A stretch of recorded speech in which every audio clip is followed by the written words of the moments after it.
नया नाम प्रशांत किशोर का भी आया, तो उन पर आपका क्या राय है? क्योंकि वो बात कर रहे हैं कि शिक्षा ठीक होना चाहिए, अमुक चीज़ें होना चाहिए। देखिए, प्रशांत किशोर जी का पिछला बैकग्राउंड कुछ नहीं है, तो एक उनके साथ प्लस पॉइंट है ना कि उनके ऊपर कोई आरोप नहीं लगा सकता है, क्योंकि फर्स्ट टाइम वो एंट्री मार रहे हैं। इससे पहले वो एक सलाहकार के पद पे थे और रणनीतिकार पे थे, तो उनका एक प्लस पॉइंट है कि आप उन पे ऊपर कोई लालछन नहीं लगा सकते हैं।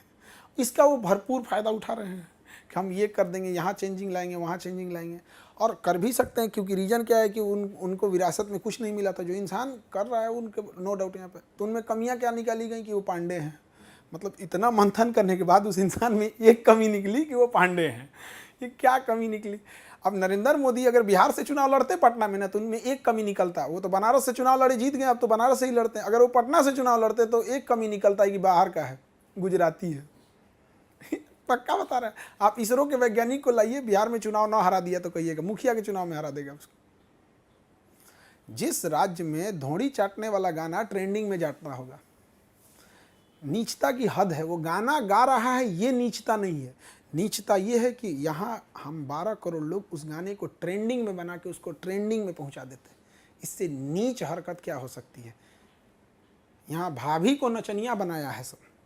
हर जगह पे गाना गाया जाएगा, हीरो हीरोइन के लिए गाएगा, हीरोइन हीरो के लिए गाएगी। यहाँ चोट्टा सब नचनिया वाला, ऑर्केस्ट्रा वाला, देवर भाभी के लिए, भाभी देवर के लिए, साली के लिए गाना गाएगा। सब देह से तो बाहर नहीं ले गया, ढोड़ी, लिपस्टिक, कमर, ये सब से तो बाहर नहीं ले गया, लहंगा चोली से। अभी इसी में है सब। ये संगीतकार नहीं है, सब नचनिया है। तो ऑर्केस्ट्रा के चौकी बिछा के नाचा है सब। यूट्यूब का ज़माना आ गया, अब कैमरा लगा के सामने नाच रहा है सब यहाँ।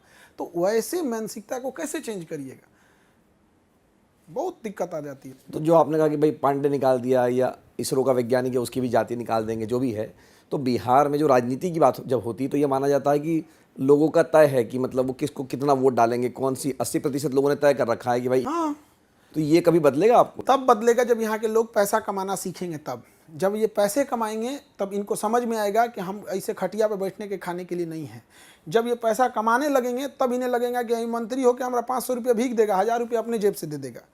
जब इनको पैसे से, इसलिए बिहारियों को पैसे से तोड़ा जाता है। इसलिए यहाँ फैक्ट्री नहीं लगाई जाती कि अगर कमा लिया तो जाति से ऊपर निकल जाएगा, अगर पढ़ लिख लिया तो ये जाति की बात नहीं सुनेगा, नेताओं की गुलामी। इसलिए जानबूझ के यहाँ फैक्ट्री आने नहीं दिया जाता है। कैसे रोका जाता है? तो फैक्ट्री वाला आएगा ना, तो पहली बात उसको कह दिया जाएगा कि तुमको ये ज़मीन अलॉट कर रहे हैं, बाउंड्री हम कराएंगे।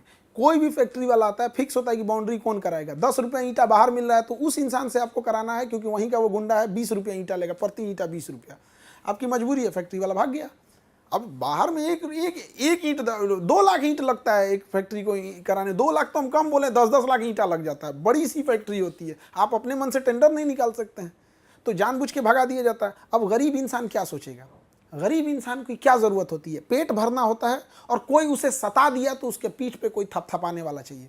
तो पहले उसको जानबूझ के ये गरीब करेंगे ताकि वो कुछ खा पी ना सके, फिर उसको 500 रुपया ज़्यादा लगने लगे। फिर जब गरीब होगा तो तरह तरह की समस्याएं आएंगी, उलझने होंगी, डिस्प्यूट होगा, और जब मार होगा तो अपनी जाति का बाहुबली आएंगे। हमार जाति को बोले है, हमार जाति, पहले हमसे लड़ना पड़ेगा, पहली गोली हम खाएंगे। सजुरा, भारत में गोली की कमी है, खा लेना।